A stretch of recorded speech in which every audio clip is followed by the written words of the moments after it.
Eh bien salut tout le monde les amis, j'espère que vous allez bien, j'espère que vous êtes en forme dans cette soirée du 7 novembre 2021. Je viens de sortir tout de suite du Grand Prix, enfin plutôt du podium du Grand Prix du Mexique 2021. Une course qui n'était pas non plus la plus palpitante de cette saison, on va pas se le cacher, on va pas se mentir, mais il y a quand même beaucoup de choses à dire. Pour ceux qui me connaissent, vous connaissez déjà le programme, et pour ceux qui ne me connaissent pas, je vais vous le donner tout de suite. Dans un premier temps, on va faire un court débrief de cette course. Voilà, je vous mets les images de toute façon à l'écran pour que vous puissiez, on va dire entre guillemets, vous orienter. Deuxième point qui va être très important, mes tops et mes flops comme d'habitude, et je vous invite d'ailleurs à me donner vos tops et vos flops. Et dans un troisième et dernier point, on va faire bien évidemment un petit point, encore une fois, sur les pronostics. Et il y a eu beaucoup de pronostiqueurs gagnants, le classement a pas mal changé, donc voilà, on n'est plus qu'à 4 grands prix de la fin, donc c'était plutôt sympa à voir je trouve. En tout cas, nous sommes partis maintenant pour le débriefing de cette course en rapide, voilà, et on se retrouve tout de suite. Alors, avant qu'on commence, on va quand même faire un petit point sur le classement. Au bout de ces 71 tours de course, c'est Verstappen qui fait un back-to-back, voilà, tout simplement. Il a gagné aux États-Unis et il vient, encore une fois, gagner au Mexique devant Lewis Hamilton et devant Sergio Pérez. Gasly 4ème, très bonne position pour le pilote français. Les deux Ferrari, celle de Charles Leclerc, Carlos Sainz 5 et 6ème, Vettel 7ème, bonne performance avec son Aston Martin. Raikkonen 8ème qui revient dans les points, vraiment bien joué à lui. Fernando Alonso 9ème avec la Alpine, et les grands perdants, voilà, ça reste quand même les McLaren. Norris 10ème, Ricciardo 12ème, Bottas 15ème, donc bien évidemment ça on va y revenir. Alors déjà pour le départ, il y a eu quand même un départ assez mouvementé, de toute façon on s'y attendait. Il y a quand même environ 800 mètres entre le poleman et le premier virage, donc Bottas s'est fait aspirer, même Lewis Hamilton qui partait du côté sale de la piste s'est fait un peu manger, et c'est tout simplement Verstappen qu'en a profité. Verstappen vraiment très solide, très autoritaire dans le départ, ça s'est bien vu, il était déjà devant avant même le premier virage. Malheureusement derrière ça s'est un peu moins bien passé, plusieurs accrochages en perspective, Ocon qui se fait un petit peu prendre un sandwich, et surtout aussi Ricciardo qui tamponne un peu Bottas, qui se loupe au freinage, qui casse son aileron avant, et Bottas part tout simplement en tête à queue. Donc le poleman au tout début se retrouve dernier, donc c'était assez compliqué, hein. Du coup, abandon pour Mick Schumacher, abandon pour Yuki Tsunoda, et bien évidemment Daniel Ricciardo qui doit rentrer au stand pour changer son aileron avant dû à l'accident avec Valtteri Bottas.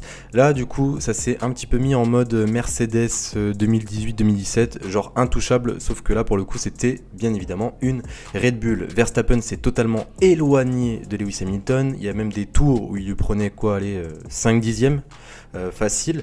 Au 16e tour de course, Hamilton souffre tout simplement avec ses pneus, c'est même c'est lui-même de toute façon qui le dit à la radio.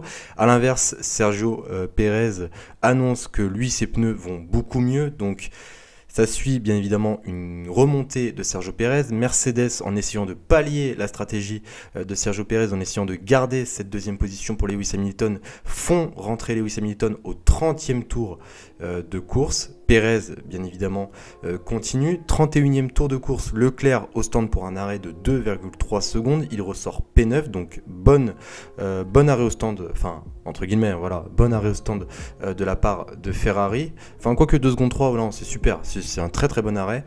Gasly au stand pour couvrir la stratégie de Leclerc, parce que voilà, Gasly 4ème, Leclerc 5ème, Leclerc qui a fait un très bon départ, et Gasly également, hein, vraiment les deux ont fait un super départ. Bon, c'était une bataille vraiment qui était assez distante, hein, entre les deux. Gasly était largement devant. 34e tour de course, Verstappen au stand, 2,2 secondes d'arrêt, et il ressort P2 derrière Pérez qui ne s'est pas encore arrêté. En parlant de Pérez, il va s'arrêter au 41e tour de course, il ressort à 10 secondes de Lewis Hamilton. 42e tour de course, Valtteri Bottas s'arrête, et là c'est encore une fois la grande malchance pour le Finlandais. 11,7 secondes tout simplement d'arrêt, voilà, à cause d'une roue qui était visiblement bloquée. Et par la suite, jusqu'au 71e tour de course, il s'est pas passé grand chose, à part le fait que Pérez était en train de revenir sur Lewis Hamilton. C'était assez cool, je trouve, de voir la foule, comment la foule était trop, c'était excessif derrière Pérez. En même temps, ils ont raison, hein, voilà, il est à domicile, le mec, donc ça reste la logique. Et bon, voilà, Pérez va réussir à revenir à 6 centièmes de Lewis Hamilton, mais n'arrivera pas à le dépasser. Du coup, victoire de Max Verstappen devant Lewis Hamilton, son concurrent direct au championnat du monde, et devant son coéquipier Sergio Pérez. Donc voilà pour le débrief de ce Grand Prix du Mexique. On passe tout de suite à mes tops et mes flops.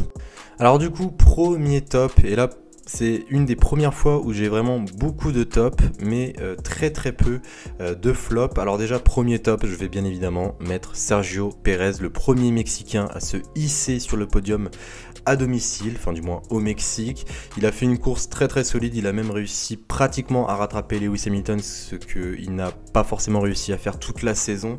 Et rien que pour cela, je suis obligé de le mettre dans mes tops. Deuxième top, son coéquipier. Bon, je dis deuxième, premier, troisième top, mais ça n'a rien à voir, hein. C'est pas un classement ni rien, voilà, c'est aléatoire. Verstappen, encore une fois, il est incroyable, hein. Il est incroyable. On a l'impression qu'il est déjà 3 ou 4 fois champion du monde, alors que le mec n'a jamais gagné un championnat du monde de F1. Il est très solide, autoritaire, notamment sur les départs. C'est un tueur, et c'est exactement ça que moi personnellement j'ai envie de voir. J'ai envie de voir un pilote qui tue dès le départ, et même la manière dans laquelle il a réussi à surclasser ses concurrents. À un moment donné, il était à 20 secondes, je crois, de Lewis Hamilton. Enfin, Lewis Hamilton était à 20 secondes de Max Verstappen. Alors soit c'était un mauvais jour pour Lewis Hamilton, soit c'est que vraiment là il y a eu une surclasse de performance. Certes, la Red Bull aujourd'hui était plus performante que la Mercedes, mais quand même Max Verstappen, il a réussi à gagner cette victoire avec autorité, et il ne s'est pas fait une seule fois embêter pendant la course, donc il mérite largement d'être dans mes tops. Troisième top, je vais mettre bien évidemment Gasly. Alors Gasly, très bonne performance, on l'a pratiquement pas vu en fait, à part au départ, on l'a pratiquement pas vu de la course, mais franchement finir P4 devant les Ferrari, et en plus AlphaTauri sont à la bataille avec Alpine au niveau du classement des constructeurs, donc franchement Gasly il gère encore une fois le coup, et franchement sérieusement donnez-lui une meilleure voiture à ce mec là, il va faire des ravages. Et dernier top, c'est cette fois une écurie, je vais mettre Ferrari qui commence un petit peu à faire en sorte de réparer les revers de la part de McLaren, notamment à Monza. Pour le coup, les deux Ferrari sont dans les points, et c'est exactement ça qu'on voulait. Donc au final, bien joué aux Ferrari, une course très bien gérée de la part de la Scuderia. Et en flop, alors les flops, c'était assez compliqué d'en trouver, mais je mettrais quand même McLaren, parce que voilà, ils sont quand même à la bataille pour la P3 au constructeur contre Ferrari, et là pour le coup aujourd'hui ils étaient totalement nulle part. Donc j'espère vraiment que l'écurie anglaise va réussir un petit peu à se réveiller, parce que si Ferrari continue comme ça, pour McLaren, la P3 au constructeur, ça va être très compliqué. En tout cas, voilà les amis pour mes tops et mes flops. Je vais vous montrer de toute façon par la suite le tableau des pronostiqueurs. Beaucoup de gagnants aujourd'hui, franchement bien joué à vous, à 4 grands prix de la fin. Et j'aimerais juste revenir un petit peu sur Verstappen et Hamilton. La bataille entre ces deux-là est juste exceptionnelle. Depuis ce début de saison, ils nous font vibrer. Là, pour le coup, Verstappen était quand même largement au-dessus. Mais en tout cas, pour les fans de Lewis, ne vous découragez pas. Voilà, la bataille n'est pas encore terminée. On connaît tous Lewis Hamilton. Il ne faut pas oublier qu'il est quand même 7tuple champion du monde. Donc la pression de cette fin de saison, il peut la tenir, et surtout, il peut revenir. Pour les fans de Max, vous pouvez être heureux et voilà, rester un petit peu plus confiant, on va dire, vis-à-vis de cette fin de saison. Mais par contre, pour les fans de Lewis, rien n'est joué encore. Un championnat, ça se joue encore sur les 4 dernières courses, et surtout, il y a a aussi 2 courses où on ne connaît pas le niveau de performance, que ce soit de la Mercedes ou de la Red Bull. On n'a aucune data, donc je parle bien évidemment du Qatar et de Jeddah.